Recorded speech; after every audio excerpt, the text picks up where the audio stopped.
Now, the Three Martini Lunch with Greg Corombos and Jim Garrity.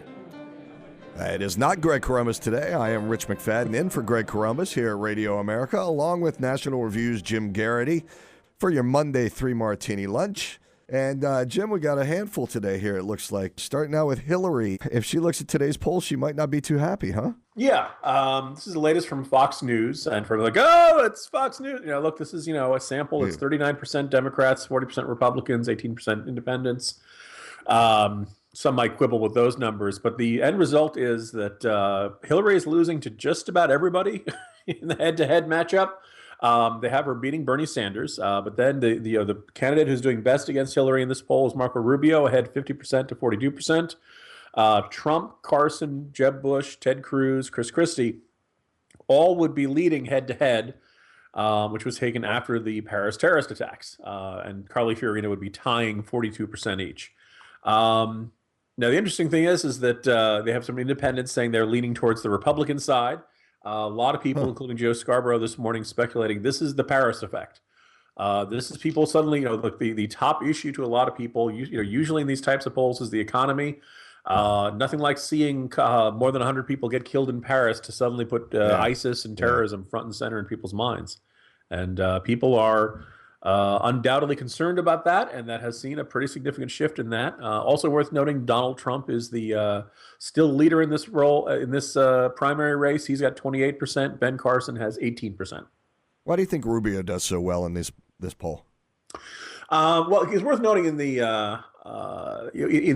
poll of Republican primary voters, he's at 14%, tied for third with Ted Cruz. But look, this is a guy who, since the moment he came into the Senate, has been focusing on foreign policy stuff. This was a big issue for him when he was running for Senate. Since he's been there, he's been on the Senate Foreign Relations Committee.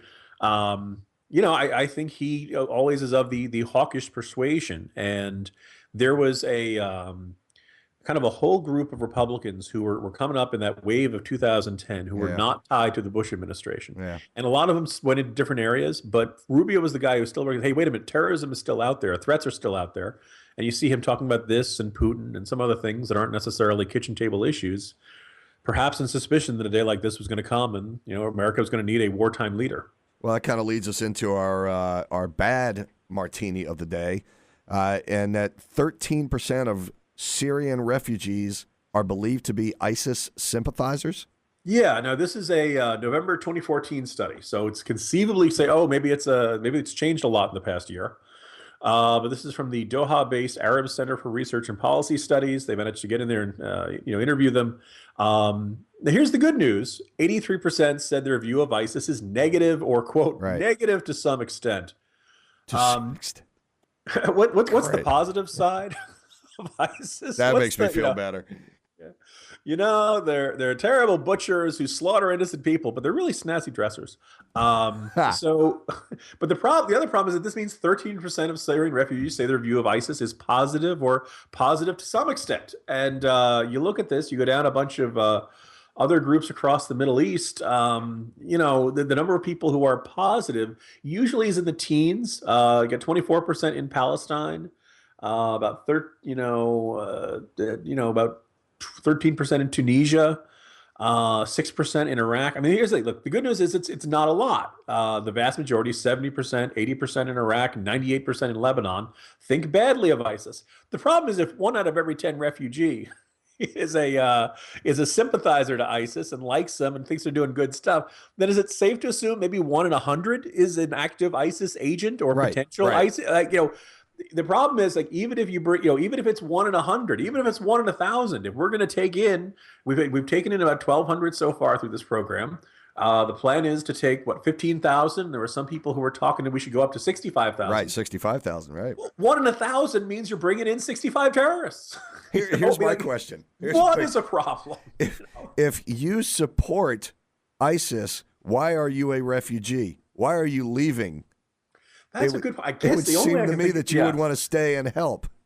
If you really, really hate Assad and somehow, some of it is general. Look, we're looking for logic where you're not going to find any logic. Yeah, exactly. These are the same people who believe that the Holocaust is a myth and Hitler didn't finish the job simultaneously. So, but my suspicion is that conceivably you might have a positive view of ISIS if you're really, really mad at Assad.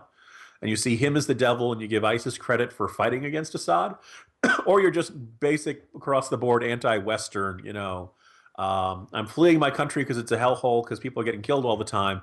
I want to come to the West, but I still hate the West, and thus I'm going to destroy it. Well, and then all of this kind of leads us into our crazy martini, is that Brussels is basically on lockdown today, and one of the reasons it's on lockdown is because they've taken a lot of these ISIS and sympathizers and basically said, yeah, go live anywhere, and they own a neighborhood there now.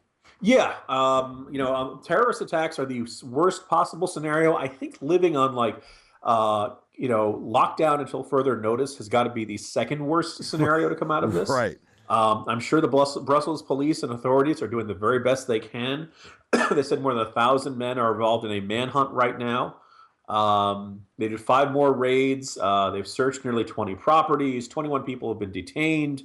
But the guy who they're looking for, Salah Abdeslam, who was, in connection with the Paris terrorist attacks, was not taken into custody. And really frustratingly, the Interior Minister said, well, he must have a lot of support on our soil. Yeah, right. That wouldn't scare you too much, would it? Yeah. The most wanted man in the world, nobody will give him up. Yeah. Schools are closed. All the public transportation is closed. They're telling people to stay in their houses. Now, NATO is based in Brussels. Right? They haven't shut down NATO headquarters, but they've asked some staff to work from home. There's about 2 million people who live in this area. And they're basically, remember when Boston was on lockdown for one day after the Boston bombing? Yeah. I mean, imagine that going on for so far 3 days, and there's really no sense of when this is going to end. And you want to talk about paralyzing a city. This has got to be the next best thing to the terrorists, short of successfully killing lots of infidels. And this is exactly what they want. They want to be able to shut you down, make you spend money, make you lose money. And they've basically put fear in this city to lock it down. Yeah, I look, it's easy for us to say it from here, although obviously we are not immune to the threat of terrorism. But I remember looking at this and thinking, remember with a lot of discussion post 9/11, what do you do if there's somebody who's got a box cutter on a plane? Right. I remember thinking you could solve this if you gave everybody a box cutter when they got on the plane. Well, sit down, Muhammad Atta. I got one too. Okay, sit down. Go back, eat your peanuts. This is back when they served peanuts on planes. Anyway, the point being, because you can't harden every single target out there. Can't do it for every single school, every single concert hall, every single restaurant, every single bar, any place people come together in crowds. The only real option is to harden, so to speak, these targets by creating a whole bunch of people who can shoot back at terrorists who want to do terrible things. Otherwise, you're just left in this frozen stasis of this. Yeah. So hopefully Brussels catches the guys they want to, and they get back to something resembling normal lives. But I think you got to look at this as being this is pretty close to a major victory for the terrorists. They've shut down the headquarters city of NATO for 3 days, and God knows when things go back to normal. Well, it happens here in Washington on a fairly regular basis where they'll shut down a road or a building or something like that. Not to the scale of Brussels, but I mean, people leave a box of broccoli on the side of the road and they think it's, it's some kind of explosive device, and they shut the road down for 5 hours while they investigate the broccoli. Yeah, it's perfectly ridiculous, Rich. And you know why? The thing is, you should just avoid that just because it's broccoli. Yeah, exactly. Stick with the French fries. All right. Well, there's your 3 martinis for today, the good, bad, and the crazy. I'm Rich McFadden, in for Greg Columbus, along with Jim Garrity from National Review Online, and we'll see you tomorrow for your 3 martini lunch.